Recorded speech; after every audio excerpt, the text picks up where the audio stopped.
Shalom Yasharala, this is Yeshaya back at you with another Car Chronicle. You see I pulled off the hat. Obviously that there is I'm sitting in the car, I'm not just driving. This is not just a Car Chronicle. I actually have a scripture I want to go into now that I'm not driving. I'm waiting for one of the workers. There's a few things that I kind of want to go over. First off, scamming. All right? We have to beware of scammers. And I'm telling y'all this because over the years, 43 years old now, I've been reached out to by so many fucking scammers. It used to be by email. Sometimes they call. In this age of social media, it's so bad with fucking scammers, man. You got people going on Facebook and broadcasting to the world their favorite color, their day, their birthday, their daughter's birthday, their son's birthday, all types of personal shit that you probably use as a password. You know, or you got people that be like, I'm blessing the first 10 people with $500 that like this post. Like, bro, grow the fuck up, Israel. Stop falling for fucking scammers. Because this is what happens. A scammer figures out your password. Next thing you know, the scammer is reaching out to me through your Facebook account, and I think it's you, and I send you money, and then next thing you know, they get my Cash App, and they try to find out my password and try to hack me. Israel, please, please, please, please, please, please, please, protect your fucking passwords. Stop believing people on social media that say, oh, the first 10 people that like this post, I'm going to give them $500. Who the fuck gives $500 just for liking a post? Somebody reached out to me yesterday. I don't know who the fuck it actually is. I can only say that if I believe the story that they have, and I believe that those pictures are really them, it's a fine Hispanic, I think she's half something else, half Hispanic, half Benjamite, so-called, female up-and-coming rapper in Las Vegas. All her pictures say she's in Las Vegas.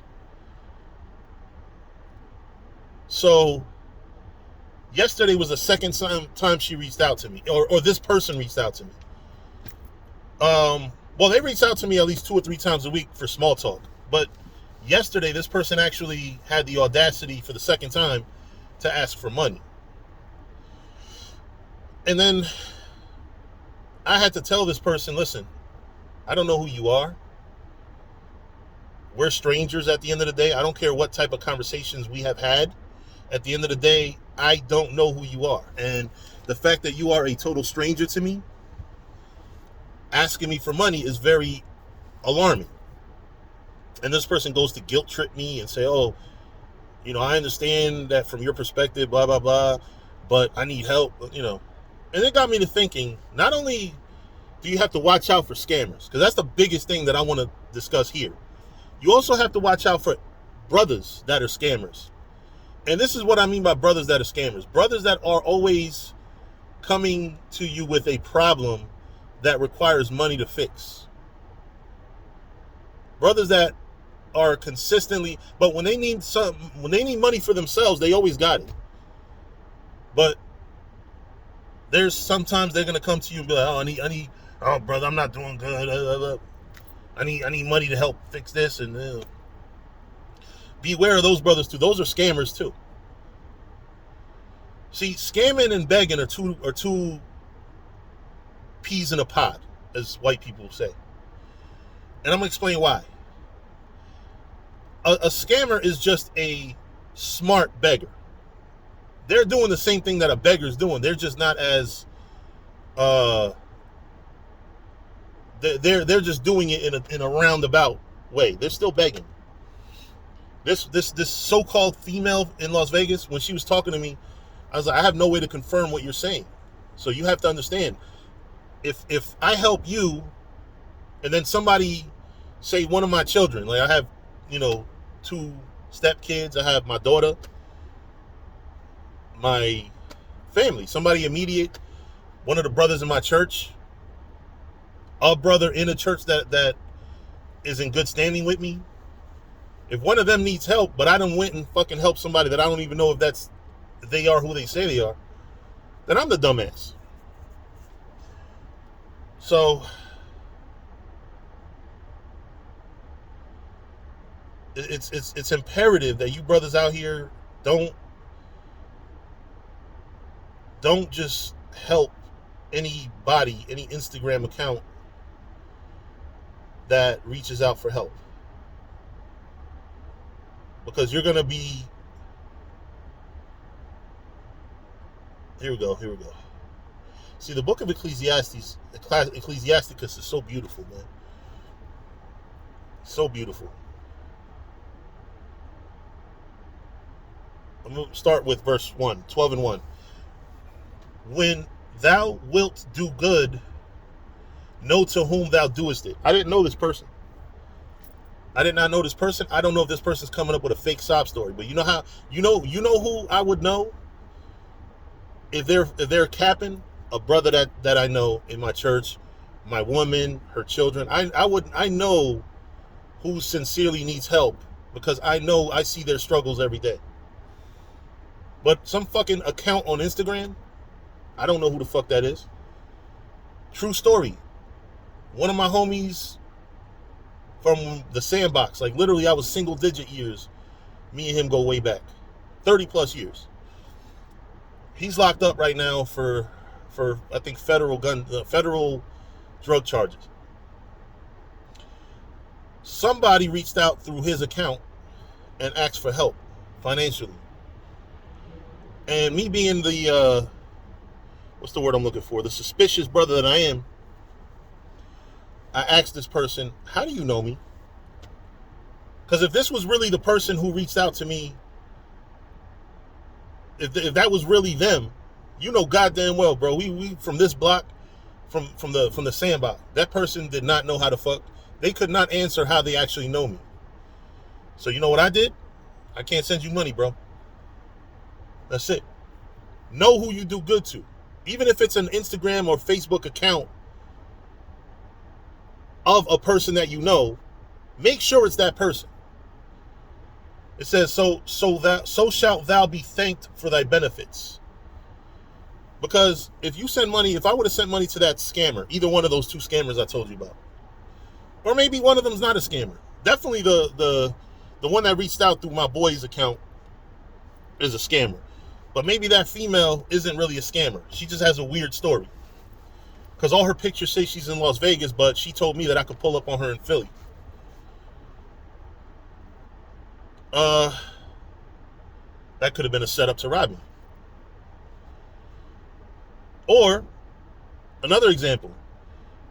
I was in Atlantic City, I think 2 years ago. This chick comes up to me, tries to holler, like, we talking, we cool. I buy a few drinks, whatever. She hits me up through Facebook, tells me her address, says, come check her out.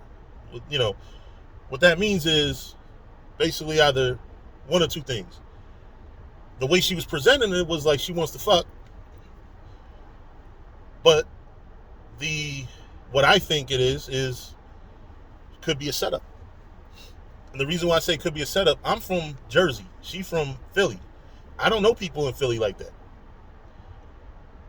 She could be getting me, worked up, ready to smash, clothes and jewelry off, wallet on the dresser.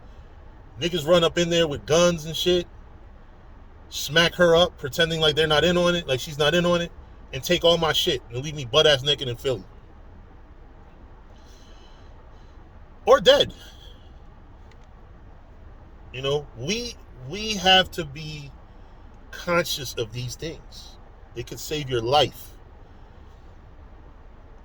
Verse 2, do good to the godly man, and thou shalt find a recompense, if not from him, yet from the Most High. So you do good for brothers that are in the faith, that are practicing. And of course you have to do good for family and friends. That's a given. And yes, I know the scripture doesn't say that, but you have to use wisdom. You have to use wisdom. But you don't enable people to do wrong, which is We're about to go into the next scripture. But if your wife comes to you and she's not in the faith, but she asks you for money for something, you're really not going to give it to her, but fuck that, I'm going to give my money to brothers in the truth, and marry them.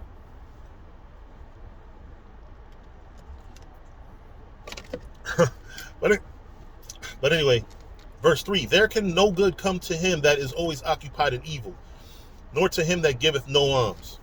So you should give alms. You should help out, and don't give to those that are occupied in evil. Give to the godly man and help not a sinner. Do well unto him that is lowly, but give not unto the ungodly. Now again, that does not mean don't do charity for people that, like, if there's a clothing drive or something like that, by all means. I'm quick. Brothers know I'll give you the shirt off my back. I've literally wore a jacket to camp and given it to a brother. And I'm not bragging about my good deeds. I'm just showing y'all examples of it.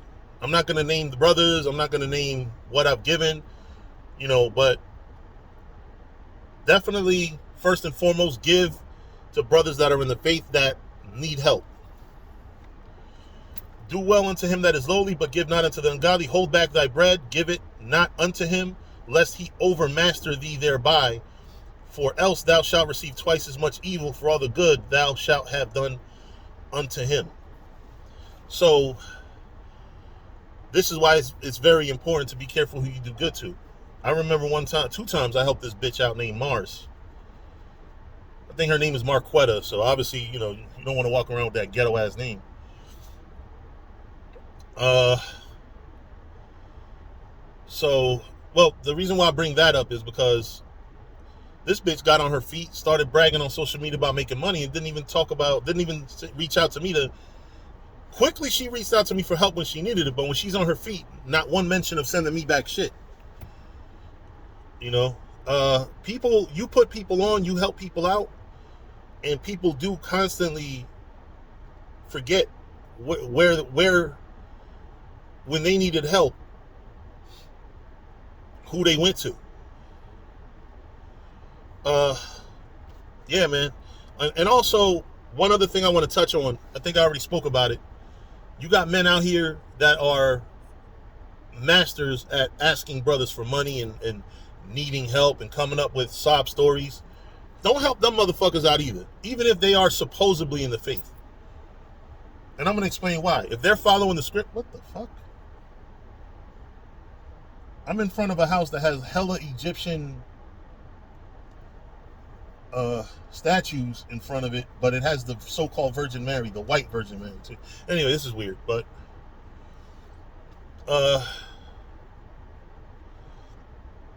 yeah, you have men that literally go around begging for money from brothers. And what I have to say to that is read the scriptures. Ecclesiasticus 40 verse 28. My son, lead not a beggar's life. Don't live the life of a beggar, for it is better to die than to beg. The life of him that dependeth on another man's table is not to be counted for a life. So the Lord is pretty much spitting hot bars here. You can't say you're living a life if you're begging from other people. You're asking another man with his own bills, wife, kids, responsibilities to send you money or to help you with money, and have no concern for what he needs.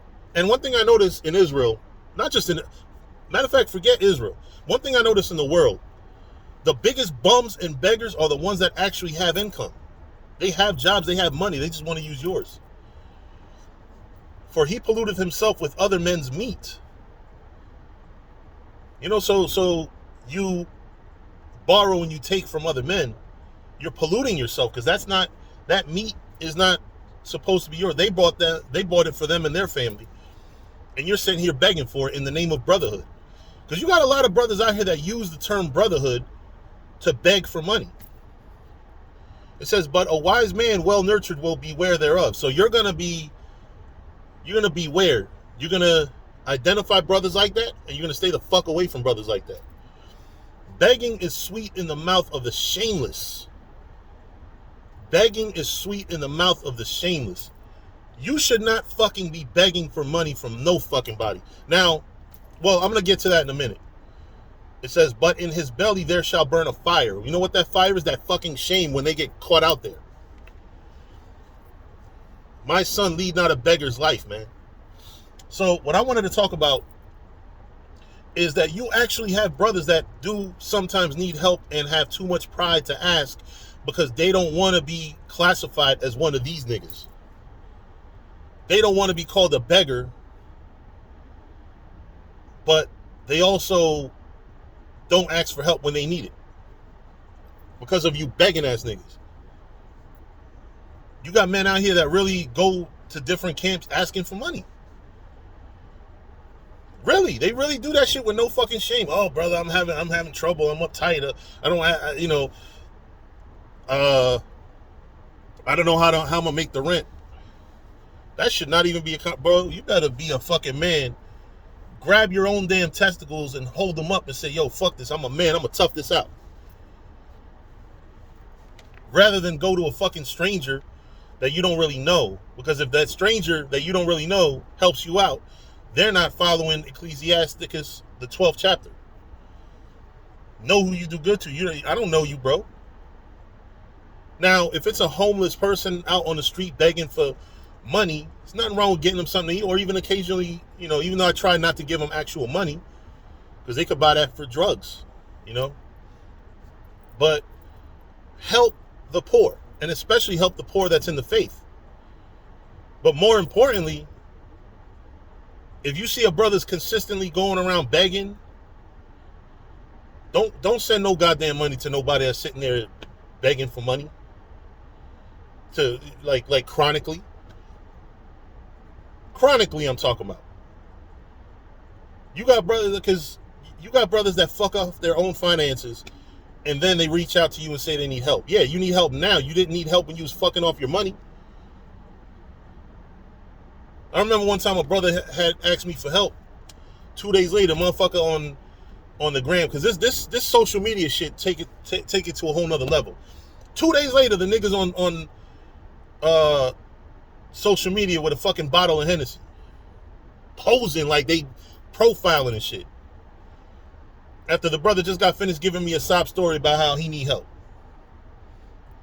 By the time you bought that Hennessy bottle, you should have reached back out and said, hey brother, here's the money back that I borrowed.